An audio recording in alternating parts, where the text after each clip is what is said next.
Number three, this one's hard for a lot of people.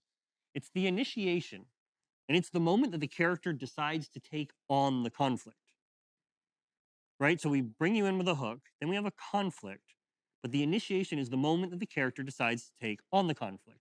So we've got our mortgage broker here who wants to create good, families and communities and all of that kind of stuff. He grew up in a bad neighborhood. He lost his brother to a gang. We're really building the story out pretty well. Um, so we hook you, with the childhood story, the photos of the brother. That's the conflict of what a bad community can kind of do. The initiation, though, is the moment that he decides to take that on. And it could be, I'm going to become a mortgage broker. I'm going to try and change communities. It's the, boy meets girl and things aren't working, and he's going to try and pursue her in the romance. It's the nonprofit that sees the problem, but then says, I'm going to build something to fix it, right? It's the moment when we actually say, I'm going to do that.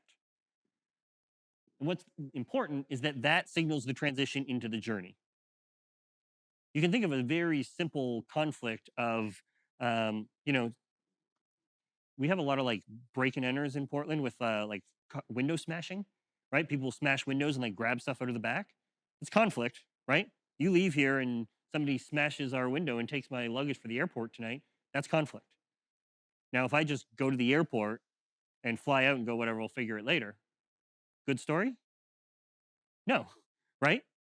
So the initiation, though, is that moment where I get there and I'm like, oh my God, Maddie, we've got 3 hours. We've got to find out where this went. You call the cops. I'm going to do this. And I'm actually like, I'm taking it on. I'm going to try and overcome it. That's the moment you're looking for. It doesn't always happen, right? But a good story has the moment when they decided, I'm going to build the business. I'll start the nonprofit. I will sell the best heating and air conditioning in the world, whatever it is. That makes sense? What that does in the viewer's mind is it signifies that now the journey is starting. We have clarity. We can see that direction. Can I ask you a question that a few of you might be thinking as well? Like, let's relate that back to specific projects, right? Wedding films. We're looking at this now, that initiation for a wedding film. If our conflict is that we're trying to learn the first dance, right? The initiation, if we think about it, what would that be? Could be a rehearsal, right? They're showing up at a rehearsal. Like now we're getting that they're actually doing it. Or if it was the example of, I want to write really amazing vows and see if I can actually like do it. The initiation could be them writing them down or practicing them. But it's that action that I'm actually going to try and take this on versus I don't really care, not going to really worry about it, right? And that signifies the journey that we're actually starting to try and overcome something. When you start adding these together, we're actually creating a very clear picture, a structure for our audience. Look, this character that I care about ran into a problem and now they're trying to overcome it. You get where we're going, right? We've got a son with long hair. He really wants to get it cut. Family doesn't want him to. He's going to go start talking to hairdressers and researching and like figuring it out. We get the journey, right? Where's he going to end up? You can see that in your mind in that whole story just by those couple plot points. That's the point. Okay, number four. After the initiation, then we move into the journey itself. And the journey is a series of key moments of the character trying to overcome the conflict. So you can have several different journey points.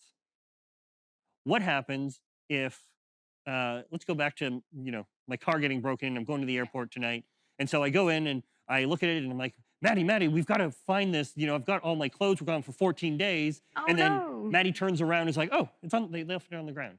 Oh, right here, P. Good story. No, there's no journey, right? You want to see me go to the, we do a whole bunch of things to try and get it back. What does that serve? Why does the journey matter? Why can't the character just have desire, run into a conflict, and then solve it? It's the pressure of time and of delivering. It's the pressure of ultimately achieving your goal, getting there on time. Mhm. I think the key word there is pressure, is intensity. We are raising the stakes, right? The journey is making us feel the resolution more. You've got, whatever's going to happen is going to happen in your story.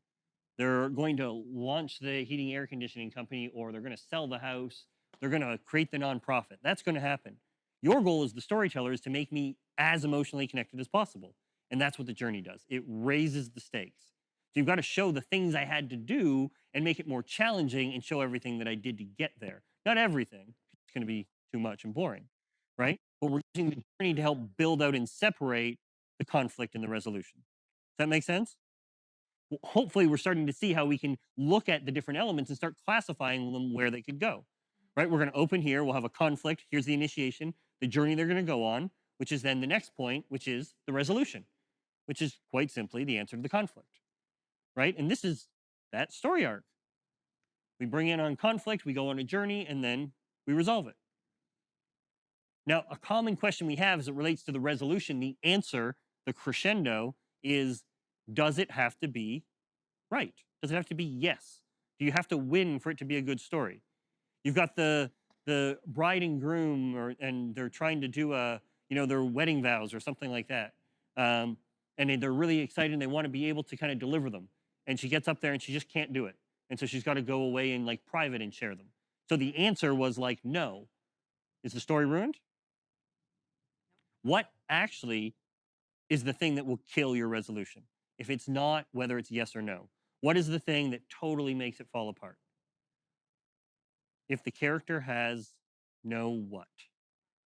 Desire.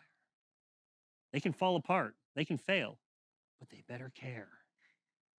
That's it, right? Because in that, I'm still really connected and I feel for them. If you fail and you're like, Try again. Next marriage. I don't feel it. Wow. Oh, I'm just being the character in that situation, Pete. Yes, and do you get that? Right? So our documentary on the 9-year-old girl trying to fight child slavery, she had 365 days to try and raise $150,000. We could get to the end of that year and she could not make that money. That's totally fine as long as she's crying in the parking lot and her heart is broken because she wanted it so bad. And I'm serious. If she doesn't care, you don't care, and you don't get connected to the actual issue, which is slavery, and nothing happens. If you watch the whole thing, you're like, oh, well, that's no good. You don't actually feel it, right? So that's what's critical, is not whether or not it's a yes, no, and it's the answer you want, but how much the character feels the resolution. We did a story earlier this year, or no, we didn't. It was 2 or 3 years ago. The Final Stitch for CBS for the Super Bowl aired on Super Bowl Sunday. And so we had this character with great desire. She had been working at the factory for 50 years. She'd had her hands on every single Super Bowl football ever made.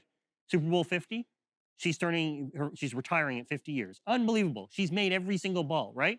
That's desire. She's got all these albums of all of her, her books and everything else that she's done. Great, but we need conflict, right?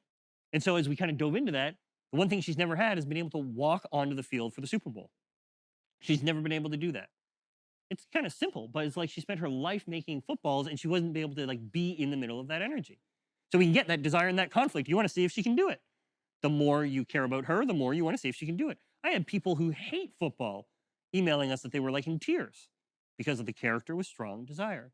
Then they go on a journey, and when Aunt Jane actually got on that field, think of how like meaningless that is in the scheme of things.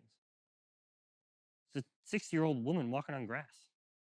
Like, that's what it is, right? Yeah. But why it mattered was because of what it meant. So when she walks out and you see her just like, oh my God, looking around, when you see her at 65 take the ball under her arm and run in for a touchdown and then start jumping up and down, desire? You feel that, right? So realize that the resolution can be so incredibly simple, like somebody walking out on a field. But if they want it that bad, your audience will feel it.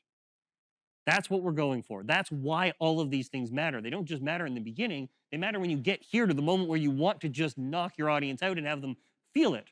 And that's not going to happen if your character didn't really want it in the first place. Yeah? With me? Okay, which brings us to our last plot point, which is the jab. This is the very last thing. The hook was the opening, the jab is the ending. And it is your opportunity for the action or the idea you want to leave the viewer with. And it says the main action or idea. Why would we have a main action or idea? Why wouldn't we say, well, come buy my cars or sign up to my email list or give me a call or write a letter to your local congressman? Why would it be a bad idea to have 5 different actions that people won't do anything? Having one clear action that's specific and tangible will actually create people to do something. Donate today. is way more effective than donate or call or this or this or this, right? So as we're doing this, and we'll get into this in the next section, is you creating clarity early on in your story. What is the action you want? For your episodes, it's probably subscribe. I want you to subscribe. That's all I'm going to ask you to do. Subscribe. Or I want you to share. Or I want you to just come meet me because I've got a different approach to real estate. I want to see you give us a try. Get a quote. Whatever it is, it's that action you want. Notice that we're leaving the action until the end. Why might we leave the action, the request, to the end? Why isn't that in the middle of the story or earlier in the story? Well, you've established a connection at that point. There's a reason for them to listen to the message that you want to impart. Yeah. So if you did a good job as a storyteller, they are connected to the character and the ideas, right? That's when you're actually asking them to do something. What is, if you look at all of these plot points, you've got the hook, the conflict, the initiation, journey into the resolution, and the jab. Which one is the most emotional, do we think? What's the emotional crescendo of that story? The resolution, right? The moment where we find out if Matt Damon makes it back from Mars, if the couple ends up together, whatever it is, that's the emotional crescendo. So when people are at their heightened state is then when you can share the idea. And it's going to go deeper, or the action that you want them to take. Do you have a friend back there? Yes, there are several answers going on, but I think one is really interesting. Mike said self-selection. So it's almost like you're using it to target for these businesses, the right customer as well. Yeah. Yes, exactly that. There is a really cool, at least to me as a psych nerd, concept in psychology called narrative transportation. And it is the idea that we are inside stories literally transported. And use the metaphor of like, we're packing and flying to Australia tonight, right? Like we're literally packing our bags and leaving. And that's a metaphor for narrative transportation, which is a good story. You actually are packing your bags and going into the story world, right? So what they wanted to do, researchers, was test narrative transportation, how much you're in the story, and its impact on how you see the world. Does it actually change your beliefs about things? So they took a short story about 10 pages called Murder in the Mall. True story of a girl in the 80s who, a teenager who gets killed at the mall by a psychiatric patient who's out on like a day trip. Tragic story. You read the whole thing.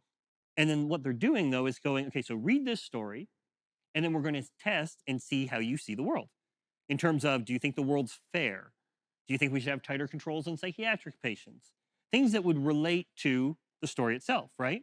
And we're going to test your narrative transportation. How much were you in the story? Were you paying attention to the lights flickering? Were you hearing the different noises in the room? Or were you just totally in that story? And what they found was the more somebody was transported into the story, the more it changed how they saw the world. And this persisted beyond just, the 10-page book, beyond that first couple minutes. You would actually leave that going, yes, I don't believe the world is fair. The more you are in the story. That is an incredible responsibility, guys. The stories you tell can shift how people see the world. They did the test again. And this time, at the top of the paper, they wrote in big red letters, not true, false. And then the researcher said, this is a totally fabricated story. Guess what it did to the results? Nothing. People still saw the world completely in line with what the story said, even though it was false. Can you see that in our political climate today? It's not about whether the story is true or false or factually correct or anything. It is actually about your ability to take somebody inside a story and make them feel something. And if you can do that, you can change how they see the world. And that's why the jab is at the end. Because you've hopefully taken them on a journey, you've brought them inside some, a person's experience, connected them emotionally. And now when you say subscribe, I'm like, hell yeah, I'm in, right? That's what we're trying to do.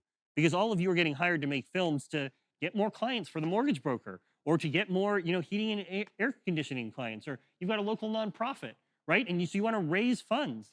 We want to make people feel good, but we want to generate results too. We want subscribers. So we have to get that all of this is also in service of action, that having a strong structure and engagement gets you the action you want as well, if you do it right.